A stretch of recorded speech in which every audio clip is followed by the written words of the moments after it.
It was a massive countdown. A lot to count down again. Yeah. Dude, but yeah, I just want to actually just do know how do the checking in regarding where you are now with your headspace and your journey at the current moment with work. How's it going at work? Straightforward. How's it going at work? Fantastic. Look, I think let me take that thing as how I was the last to join because of work. So, but We look, only started Lester, now. We only started now, man. Don't worry. fantastic, fantastic. So for the listeners and the viewers, we only started now. I wasn't 10 minutes. I wasn't 10 minutes late as Hey, I you were promised you. 10 minutes late. Nah. But yeah, Lester is work is actually quite interesting at the moment, right? In that extremely busy, stressful, and I know that that has sort of become a badge of honor for people as of late. You ask how you're doing, and it's always busy, busy, busy. But as I explained to my GM in my one-on-one the other day, is that uh, sort of you guys know what it is I do. So within the consulting realm, within my consultancy, we are in a financial year end. So, we're sort of supposed to be ramping down and start sorting out the books and the numbers for the end of the year. But at my client, it's the start of the year. So we're ramping up and we're trying to release budgets and get projects kicked off and get things in place. And so sort of running in two different directions. So quite hectic at work at the moment with just from that perspective. But then with the caveat being really excited, really blessed. Lots of things happening from a work perspective. Great expectation or expectancy. So yeah, convoluted answer, but yeah, very very busy, but very excited. Yeah, that's lekker, man. And you talk about all those. It's like ending the year as well as and you have to get like always give answers of what you've done, Yeah, and but even also say the thing. think Yeah, yeah, yeah. Yeah, so I'm projected for next year as well. Say everything I didn't complete now. I promise you. I promise you. I'm gonna do it now. no, So but it's but the scary thing is it's a little bit of carrot and stick, right? And so not to derail the conversation, but the um, idea is sort of is what you missed, right? And so you're answerable for that. And so whilst you're answerable for that and getting sick for that, you can't make it up. There's no making up what you lost. You missed it in the financial year and you missed your budget, you missed your target, whatever the case may be. And now you're also going, okay, so how are we going to be better? How are we going to be better? And how are you going to reach this greater target that we set? Even though we didn't make the last target, we're going to set a bigger target. And how are you going to make that target? So, like I said, very, very exciting. It allows for a great place of stretching. Stretching of capacity, stretching of emotions, stretching of ability, and trying to see do your and I mean again, like I said, not to derail it or not to go too deep, but do your failures of the past determine your future? So yeah, no, because yeah, so I'll leave it there. I'm no, good. no, I'm no. excited. Actually, yeah, yeah, because I actually want to then kind of then do the deep dive. The thing is because now when you said that is for the first time, I actually think about it. Now I have to give answers because I remember when I worked with in as a rep, we had this once a year meeting when you have to also they go through your year's sales by product, and you sit with the owner of the company. That's like he's almost looks like he's bored because he's a multi-billionaire and sitting there and he's looking at your stats and comparing you to the other salespeople as well. Um, and sitting there is okay, cool. While they're giving you the stick, they're saying, okay, cool, what are you gonna do better? And for the first time, I'm actually thinking now is what was my process or my thinking of how do I recover from a meeting like that? How do I actually recover and actually go and execute after that? Because I never thought about it. I literally went into survival mode. I literally went back to my desk, and when I still had hair, I sit like this, and it's like I have no idea what I'm going to do. All I know is I have to get the results, but I don't know how. And that caused a lot of, for me at that time, caused a lot of depression, a lot. And Yeah. quietness and stillness and anxiety and self doubt. So all those, I want to say, challenges, things overwhelmed me way more than it. I think I don't know if the goal for them was to drive. He's like, okay, cool. Hopefully this ignites him and he just like kicks and goes. But it didn't work for me. That didn't happen for me. I went back to my house. It's like there's no way of a drawing board thing. This is just me stressing even more. And like you're saying, with the failures, what's the self doubt as well that comes with it. So what do you have like a contingency plan for yourself mentally, emotionally, obviously on your way to home, and how do you set yourself up to actually execute it? No, 100%. And let me not. I want to answer the question. I don't want to deflect from that. But I think yeah, I mean, we were doing some check-ins, and so sort of that was my check-in. I didn't want to get too deep. How are you? How are things going on your side? You guys have recently moved home. You're busy settling, and Yeah, then when yes, Jonathan gets, just want to do a check-in with him before we get into the thick of things. yeah, yeah, no, no, that was, it is, I think it's getting so much more real and homey now. Yeah. It's funny to see that again, that you can, we all start driving without a GPS now still. It's like, okay, cool, I've got some landmarks. And I think if you've done that, you kind of, okay, cool, I made it. So, this feels a bit more home. Which is funny. You know what the scary thing is though? Maritza told me the other day, she said that she learned or got familiar with Cape Town way faster than Vredendal, dude. I says, what do you mean? Vredendal's one, it's got one main road. That's it. It's got one Yeah, yeah, main yeah. road and two robots. It's got one more. That's it. It's not like, we're sitting here, we're having like four options of what checkers we're going to. There's one checkers. That's it. And like it, and she got lost. She fell.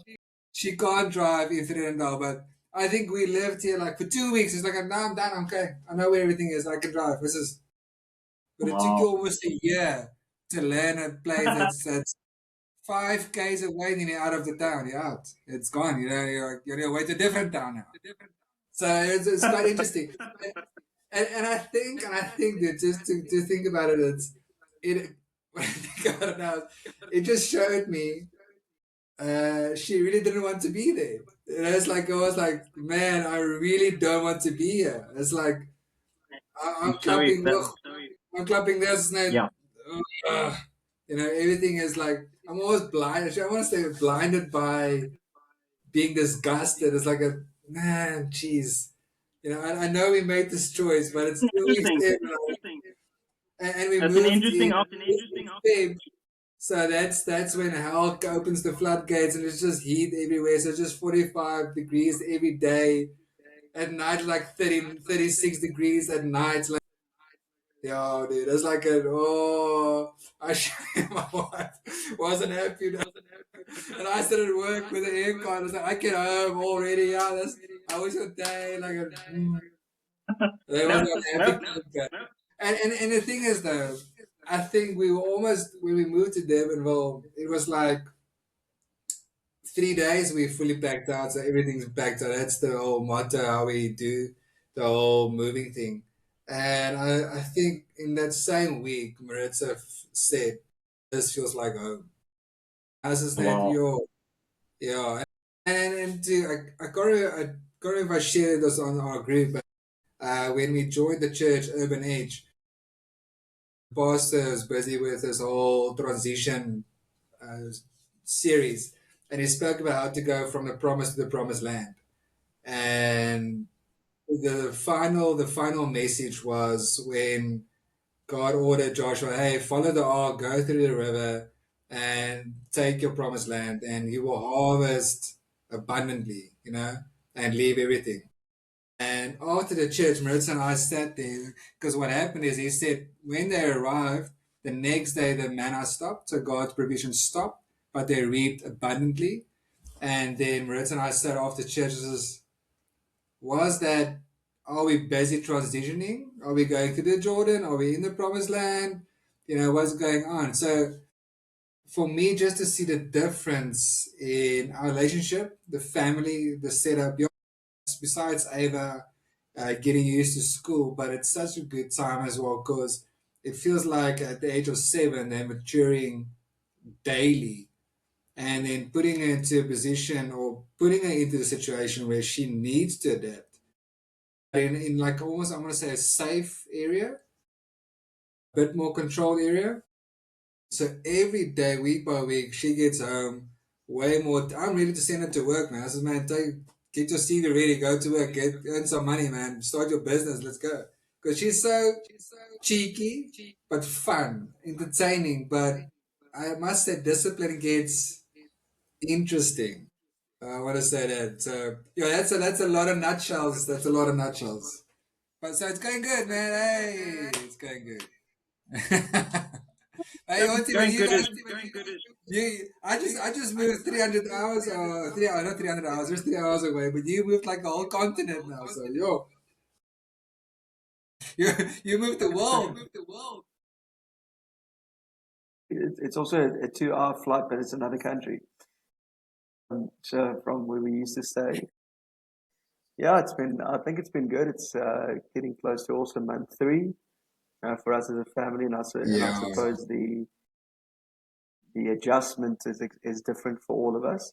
There's a lot of components that we are so grateful for because we do realize that being on an assignment, that we experience God has got us on an assignment, and we're being faithful with that, so that's a difference for us as a family, and taking care of what we can take care of, and then also taking care of each other. I think we're finding that to be something that is interesting, but remains an opportunity for us. That how do we embrace and also then leave space open for each other to feel exactly what you want to feel, and it's okay.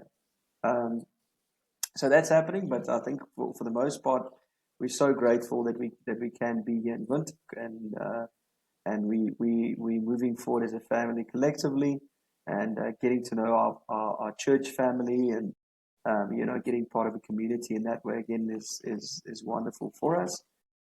Yeah, and then the rest of let's say the family we left behind, handling or considering their feelings and their state of where they find themselves, and being respectful and mindful towards their processes as much as we are thankful, grateful, hopeful in our own process, just to be open to that. So yeah, so I think if we're talking nutshell, that's pretty much where we're finding ourselves. yeah.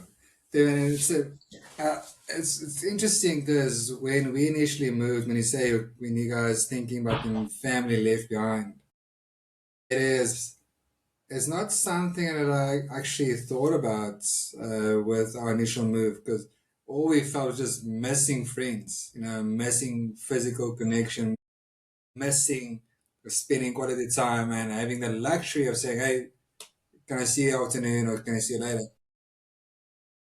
We only were, I think I only became aware of it when you guys moved as well now. And when we moved down from Fernandel, we had a lot of comments saying, but what about us? mm, And and initially I thought like, what about you, man? You staying home, you only know this place. This is the only place you do know. We were the kind of the guys coming into your space.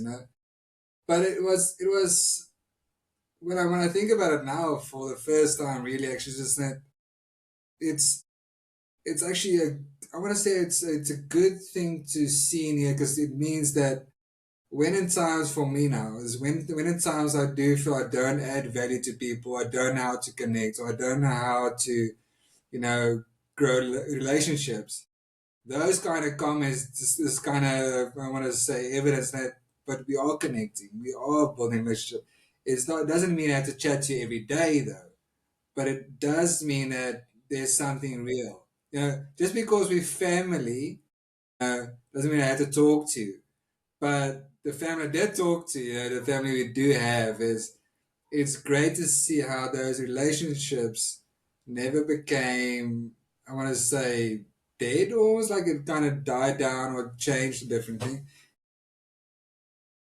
There's times that the three of us don't talk as much because we had to see each other every Sunday. I want to say we had no choice, but we but we had to see each other every Sunday. I must think about the times we did make effort, the once a month thing, is that's still happening, in a big way.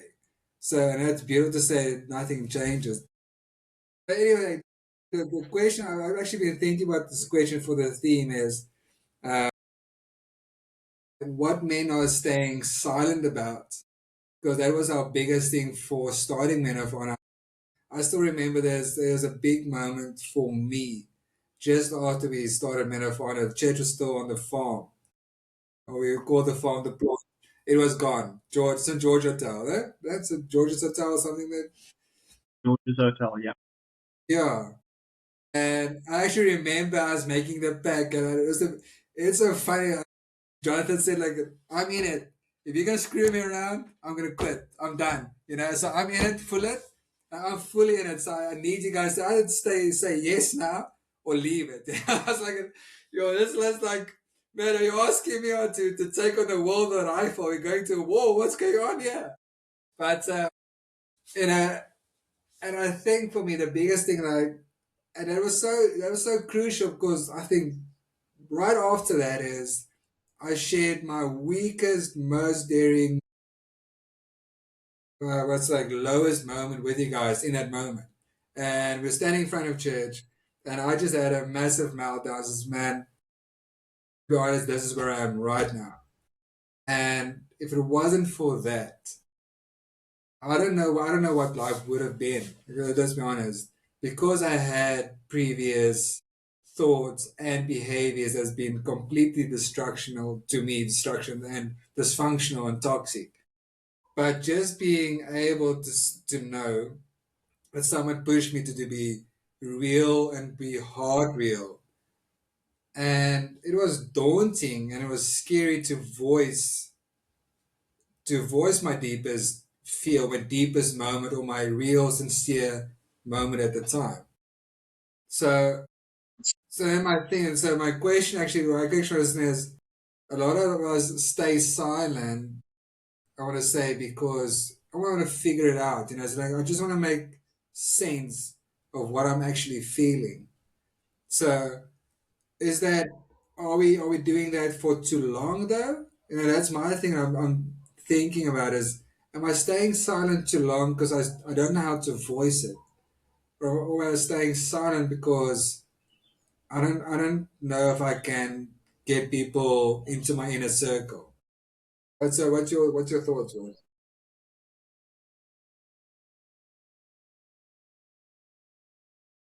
I suppose, Lester, that I think from our side, accountability is such a strong word. Also, has become a buzzword, but yet very difficult for people to apply and connect to. And it can be based on things like, let's say, low levels of trust. I can't trust you to share this information, confidentiality wise.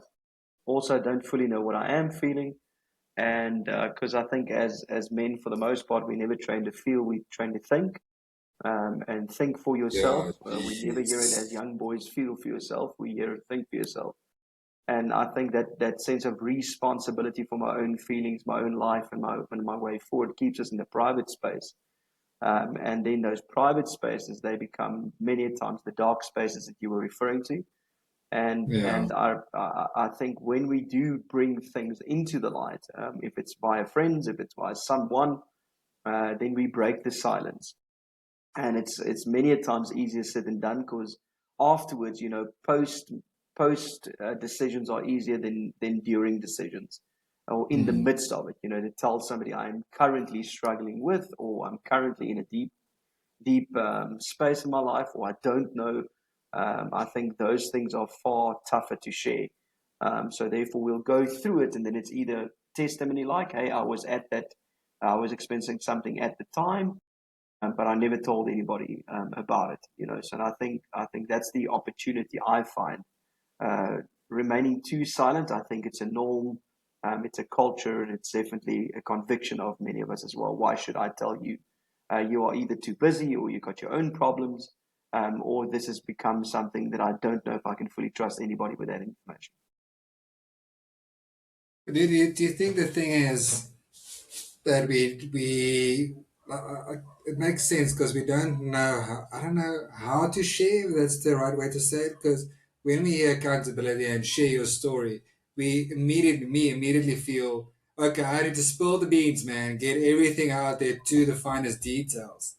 And one beautiful thing that has taught me in this group is you can just say I'm going through a tough time, and only those words or more than enough to kind of shed light on me, for in a sense of not on me, for me, to say I've actually spoken up, actually voiced, man, I'm struggling, and only that is necessary. But I think a lot of, not just me, a lot of people, when it's like, man, hey, what's going on, we feel it's easy to say, hey, no, it's okay, I'm good, instead of saying it's going bad, because I don't want to tell you. Like I said, I don't trust you at the moment. So, but also, if you're going to ask me questions, I feel like I have to spill the beans. And that's unnecessary, though. And that's my opinion. I think a lot of times, and it's actually okay, because, yes, there's a lot of people ask, hey, tell me what's going on. Because they are neskierig.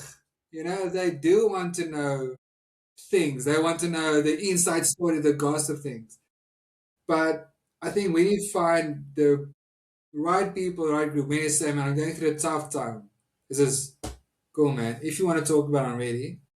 But if not, that alone, that information alone is more than enough for me. I don't need to know. And that is hectic, and it's so great. And I think that's the thing that kind of changed for me a lot with you guys is it was never a thing, after we had it and I shared some stuff, like, going like, so what really happened? What's really going on? Tell me what's nice, and it's never been that. And that taught me in regarding why do I ask questions, and when I do receive an answer, to respect the answer, not just say, okay, cool, I want to manipulate you, or I want to ask different questions because I want to kind of analyze you and get you to the finest details, things. It's always, when I ask the question, the answer given at the moment, I'm going to accept it. Because I trust you to share when you're ready, you will share. But I also take on the role of accountability. I'm going to keep on checking in. You know, keep you to let you know I'm with you, to let you know you're not alone. Let's keep on keeping on. Yeah. Now, what's your take, Justin?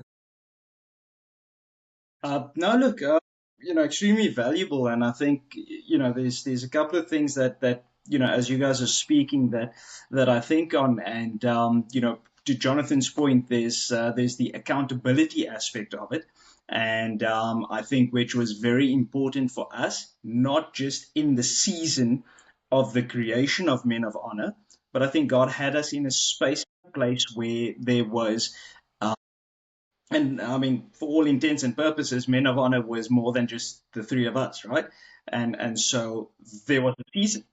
There was a season for that, and then the continued once a month check in or check in as is necessary was is very important. So the thing that stands out for me is the accountability aspect, and then to add on to the point that you bring up, Lester, around is it a safe space to share, and why would I share, and what is the value of that information? Because the idea becomes, you oftentimes would, for, let's call it, for one of two reasons, share information: is I'm looking for an answer, or I'm looking for an outlet. I don't need you to fix it. You can't fix it. Yeah. you, Yeah. you, you are not my savior in the time. However, as a brother, you are someone to whom I can um, securely or safely share information, Yeah. right, with you, not expecting an answer, but knowing that it rests. So it is not to burden you with the information, but it is for me to release that information, and hopefully we are then praying for each other and supporting each other in a way that is Yeah. conducive. Right? Yeah. Alternatively, if I come to you and I go, Lester, I need help with, that becomes a different conversation. And I Yeah. think for the creation of, and for the existence of men of honor, it has really been a very necessary conduit and a very necessary outlet for us to be able to support each other when moving. You packed up your home, you moved your family across the country into a space where, as you rightfully say, your wife may or may not have wanted to be at the time. But, Yeah. to bring it back to your question around, do we stay silent too long? Do we stay silent for whatever reasons, right? So it could be reasons of confusion, hurt, shame, uncertainty. Why do we stay silent as men?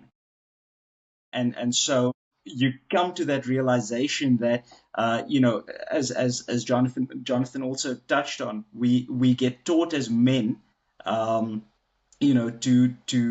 to think, but also, John, I want to add on to that. As men, you get taught to act. There's a problem, you act, you resolve it. You don't it's not for you to share your feelings, and it's not for you Care to to feel, feel. and it's Yeah. not for you to do. Fix it. You're the man, you fix it, right? And so you move your family across town, or you move house, or you find yourself. And I mean, you guys, I am oftentimes reminded of, in my family, the Williams family's times of the most need. The people that were there for us as a family was this family, was this men of honor family, not necessarily my flesh and blood. Yeah. I mean, in some of our most vulnerable moments. And so, the idea becomes, I could quietly hold that to myself, fix it as a man, and man up, and take Yeah. care of it. Yeah. Or I Yeah. could go, I could speak to my brothers and say, listen, this is my predicament. This is the situation I find myself in. And, whether I don't necessarily expect a handout or a fix or anything. And the natural progression of this group has been, there's a brother in need. How do we Yeah. help? That's And what I was that has saying been, is, yeah, I actually I wanna challenge my own thinking. And when you say man up, it's like, because when you say you stay silent, we man up, we have to do those things. And my question is it, haven't we connected that in the wrong way, in a sense of, isn't man up actually get someone to do this with you? You know, I'm thinking about, because I saw like a video regarding the Spartans. The guy talked about the real story about the whole Spartan battle, and we only hear about 300, but there were actually 2,000, because there was a yep, lot of other people also involved, and and how they fought as a group, and they were the elite men, not the elite Okies, not the King Leonidas. He wasn't the guy standing alone in front and showing them, yeah, puppy. They were all together the whole time, even when kind of they were kind of being ambushed from all the sides. They didn't break up and everyone ran in their own corner and fought alone. They were still together the whole time. And that made me think that I have connected man up with the wrong action. I want to say with the wrong behavior is man. I want to say like if we gonna say I want to stand on my own, that looks like a sacrifice almost. Where like looking at Troy, the best fighter, the best fighter. Let's see who's getting on here. Um, and I talk about David and Goliath. They only went. Goliath came alone, where David came with God, so he didn't come alone. And Goliath, I want to say, not David was the whole thing, but he wasn't. He didn't go as the actually of Aisne. He went. He went. I'm going to stand up and I'm going to do this with. You know, and I'd say that's maybe the for me, and that's like for me, that's a big mental shift at this moment. It's like I've been behaving wrong or being I've kind of used or adapted the wrong behavior when manning up. Even when I I wouldn't. tell other people, even when I tell other guys, hey, man up. What I'm actually saying is stand on your own, be your own person, and stand strong and stand up and be yourself. But now I think about it, yo, isn't that a little bit stupid? Am I asking? Am I saying the wrong thing? I wouldn't necessarily say, a wrong application, Lester. I mean, if we understand in the traditional sense, what it meant to man up and how we were raised as men, right? And for no fault of anybody's, but it's Yeah, a yeah, learned behavior. It's a generationally learned yeah, behavior, right? Where the man was the provider and the man. So, I mean, we can go all the way back, right? So the man was the hunter, not the woman. yeah, The man yeah, hunted. He kept yeah, the family safe. He didn't put himself in danger. And so through the generations and through the generations, it was a learned behavior. And why? If we let's bring it a little bit closer to home. So let's go back 2 generations. Your dad and your granddad.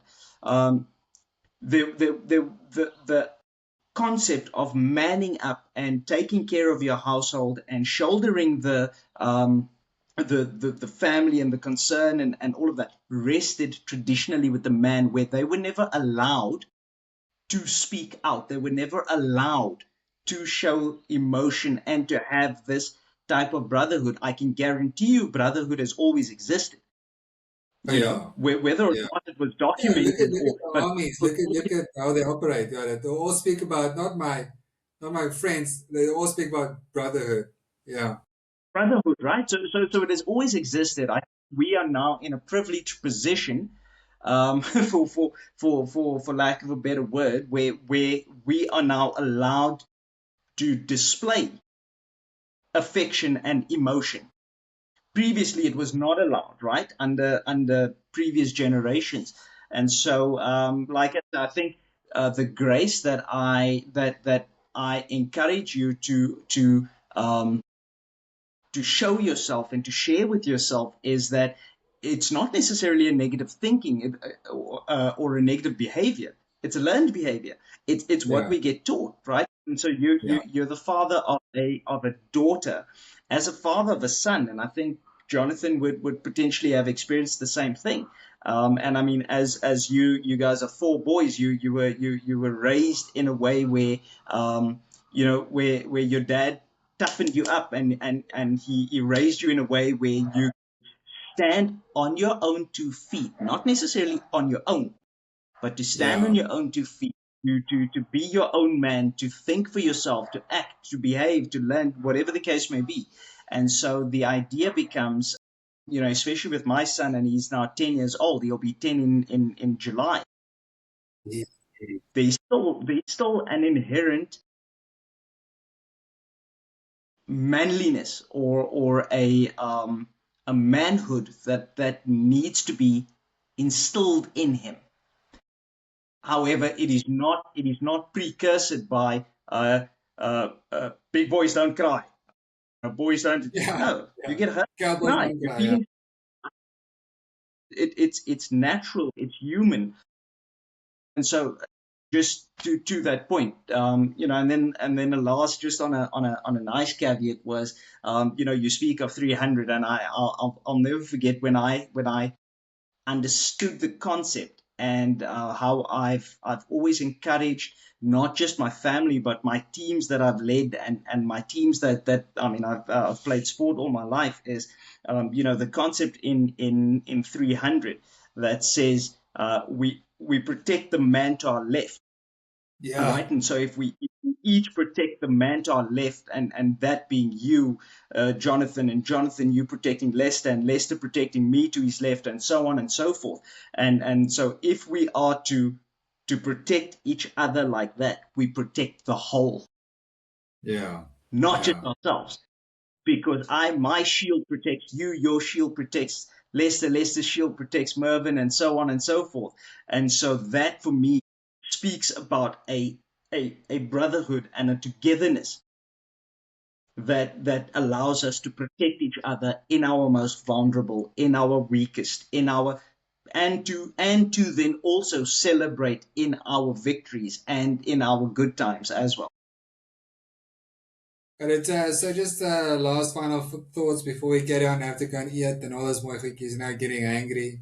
Um, when you talked about the whole accountability thing, my thing is what came up is when you speak about accountability. I normally would say, okay, cool, you keep me accountable. Then I put the expectation or I put the work on you. Say, you have to keep me in check. You know, where I think that's where a lot of that's why I miss this because it's not just hey, if you don't check in with me, then it's almost your fault. I'm screwing up again, or I'm feeling like this again. But the whole accountability thing is, if I say yes to accountability, I'm saying yes to brotherhood. I'm saying yes to protecting to my left. So, I'm saying yes to trusting you, and I'm saying yes that you trust me. So, Yes, it's always a that's two-way thing. It's always a two-way thing, though, and it's yeah. So, closing thoughts of you, Johnny, before you have to go and gooi kabels and all those more dinge. No, I think valuable comments about choosing the trust. It's a concept that I do choose. It's not always easy, but it puts me in a place whereby I can build something solid. Because I think for the most part, if accountability means to check in, it means I will do check-ins too, as opposed to somebody has to check in with me.